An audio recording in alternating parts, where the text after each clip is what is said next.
नमस्कार, आप देख रहे हैं 4 PM और मैं हूं अभिषेक मिश्रा। देखिए, जेडीयू की राष्ट्रीय कार्यकारिणी की बैठक से जो बड़ी खबर निकलकर सामने आ रही है, वो खबर ये है कि भारतीय जनता पार्टी की टेंशन बढ़ा दी है। बिहार के मुख्यमंत्री नीतीश कुमार ने, जेडीयू के राष्ट्रीय अध्यक्ष नीतीश कुमार ने, किंग मेकर की भूमिका में है नीतीश कुमार, तो किंग मेकर जैसे डिसीजन भी ले रहे हैं, किंग मेकर की तरह एक्ट भी कर रहे हैं। कम से कम इस बैठक से जो निकलकर सामने आ रही है, उस संदर्भ में हम ये बात कर रहे हैं। बिहार के मुख्यमंत्री नीतीश कुमार ने आज जिस तरह से जेडीयू की बैठक में प्रस्ताव सामने आए हैं, बिहार के मुख्यमंत्री नीतीश कुमार ने जिस तरह से सहमत का खेल शुरू किया है भारतीय जनता पार्टी के साथ, उससे जाहिर तौर पर बीजेपी की चिंताएं बढ़ जाएंगी। 29 जून की तारीख है। इस तारीख को पहले से बिहार की राजनीति के लिए एक अहम तारीख मानी जा रही थी। तो देखिए, जिस तरीके से नीतीश कुमार ने या उनकी पार्टी की बैठक में, राष्ट्रीय कार्यकारिणी की बैठक में फैसले लिए गए हैं, वो कैसे भारतीय जनता पार्टी के लिए आने वाले दिनों में मुश्किल साबित हो सकते हैं। क्या क्या फैसले लिए गए हैं, फैसला नहीं, क्या क्या प्रस्ताव लाए गए हैं, जरा उसको समझ लीजिए। एक प्रस्ताव यह है कि आरक्षण को 9वीं अनुसूची में केंद्र सरकार शामिल करे। दिल्ली में जेडीयू ने लोकसभा चुनाव की समीक्षा और अगले विधानसभा चुनाव की तैयारी के लिए जो राष्ट्रीय कार्यकारिणी की बैठक बुलाई है, उसमें एक अहम प्रस्ताव लाया गया है।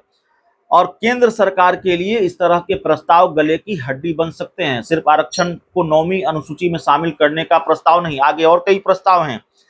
बैठक में प्रस्ताव पारित कर कहा गया कि बिहार में आरक्षण का दायरा 50% से बढ़ाकर 65% करने का सरकार का फैसला पूरी तरह से सही है, लेकिन कोर्ट ने उस फैसले को निरस्त कर दिया है। ऐसे में जेडीयू की ओर से केंद्र सरकार से मांग की गई है कि वो बिहार में 65% आरक्षण के फैसले को संविधान की 9वीं अनुसूची में शामिल करे, ताकि कोर्ट उसमें दखल अंदाजी नहीं कर सके।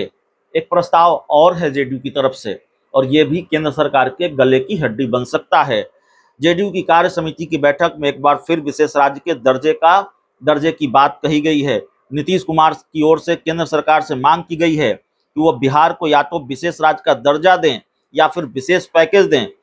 बिहार के विकास के लिए इसकी जरूरत है, और जेडीयू का प्रतिनिधि मंडल प्रधानमंत्री से मिलकर विशेष राज्य का दर्जा और पैकेज की मांग करेगा। सहमत का खेल यहीं से शुरू हो जाता है। नीतीश कुमार ने अपनी इस मांग से भी केंद्र सरकार को मुसीबत में डाल दिया है। 2013 से ही केंद्र की मनमोहन सरकार के सामने रघुराम राजन की कमेटी के रिपोर्ट के आधार पर किसी भी राज्य को विशेष राज्य का दर्जा देने का प्रावधान खत्म कर दिया गया था। वहीं नरेंद्र मोदी ने 2015 में बिहार को 1.25 लाख करोड़ का विशेष पैकेज देने का ऐलान किया था, और बीजेपी 2015 के बाद से ही ये कहती रही है कि केंद्र सरकार ने बिहार को विशेष पैकेज दे दिया है, लेकिन जेडीयू किसी तरह के विशेष पैकेज मिलने की बात से इनकार करती रही है। अब एक बार फिर इस मामले पर जेडीयू और बीजेपी के बीच टकराव की स्थिति उत्पन्न हो सकती है।